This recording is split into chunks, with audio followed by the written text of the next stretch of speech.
Hey everybody, I'm gonna be doing this kind of audio-wise because I had previously posted a video version, and that video version had no audio. Yay, for me, right? Yeah, woohoo. Okay, I'm gonna do it right now. I'm gonna try to, speed through it as best as possible from my memory. Okay, disc one, since Arthur Davis did two cartoons, I really shouldn't rank them, but I'll do it anyway. Crocodile Tears is my favorite.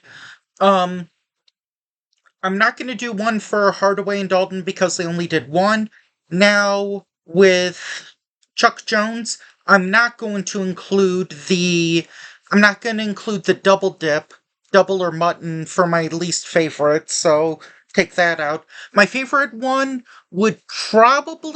I'd maybe pick Terrier Stricken, just because of that long gag at the very end. I'm a fan of those types of things.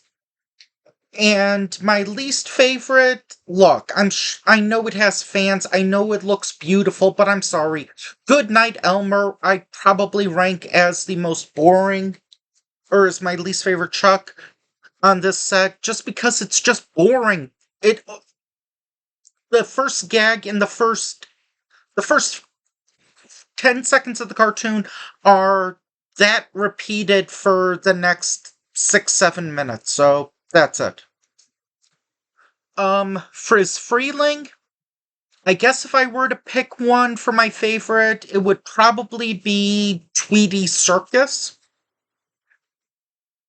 Just because it to me just felt like a unique spin on the Sylvester and Tweety thing, and of the six that he did, that would probably be my favorite.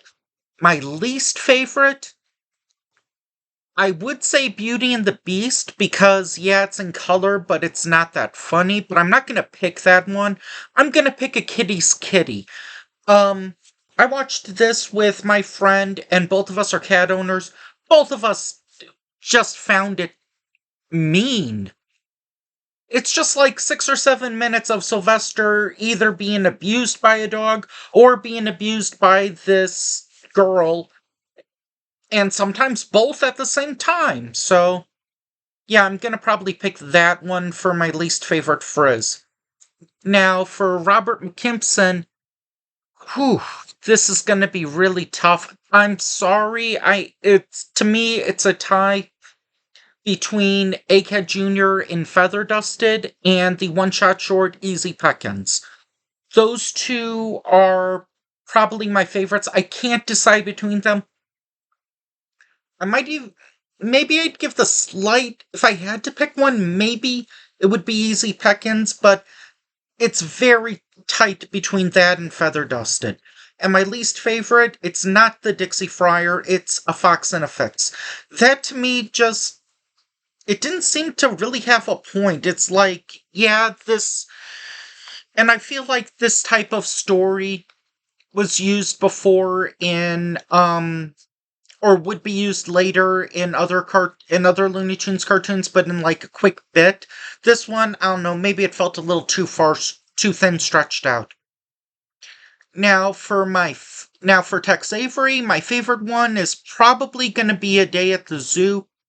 I laughed at that way more than I did of Fox and Hounds, which means my least favorite is I'd Love to Take Orders from You, which to me kind of comes across more cutesy than funny, in my opinion. Now let's move on to disc two. I'm not going to comment on the commentaries. Um, hmm. I would say for Tex Avery, honestly, just flip a coin, and that's my favorite, and flip a coin again, that's my least favorite. Both of these have both of these I like and don't like in various parts. They're also very similar in terms of premise. They even recycle some gags. Bob Clampett, he only did one cartoon, so I'm not even. Oops, sorry. Let me. Okay, Arthur Davis and Bob Clampett. I'm not going to review any of theirs, because they only did one cartoon. With Chuck Jones, uh, phew,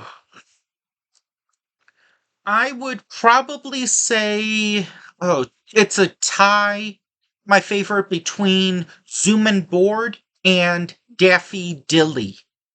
I'm torn between those two as my favorite ones. And my least favorite, I'm not going to pick Pepe Le Pew. Um, my least favorite is probably Much Ado About Nutting. I know it has its fans, but to me, it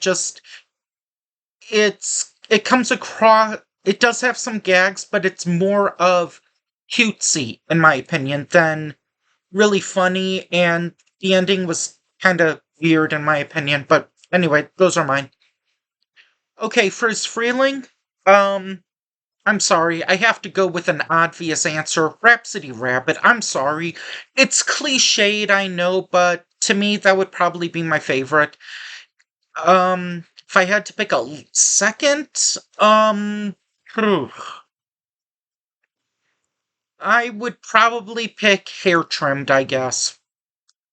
And my least favorite is Two Crows from Tacos. Nothing against. The problem with this short is that it came after Cattails for Two, and it came 3 years later, but it's pretty much the same premise. Except instead of cats, it's crows. Now for Robert McKimpson, whew, uh, again, I could pick Little Boy Boo, which, I'm a huge fan of the Egghead Jr. character, but since I already picked, since I already kind of picked it with, this one, um, I'm not going to pick Four-Corn either. I'm going to pick Cattails for Two. This one, to me, I don't know. To me, to me it was the funniest out of them, and I had seen this one, but watching it again, it was a. You could see how Speedy became a running recurring character. And if you're wondering, I like it a little more than Gonzalez Tamales, but again, that's just my opinion. Now, my least favorite McKimpson of the four that he did, um, I'm I know it probably has fans, but I'm gonna pick Birth of a Notion because this one kind of reminded me of a combination of Daffy Duck Hunt, which came out a few years later, but it also reminds me of Drafty Daffy with Daffy trying to escape from the Peter Lorre character. So yeah, those are my picks. For my favorite and least favorite. Again, I'm sorry that it didn't record properly, and I'm sorry you don't get to see my face, but hopefully this will make up for it. Thank you. Bye.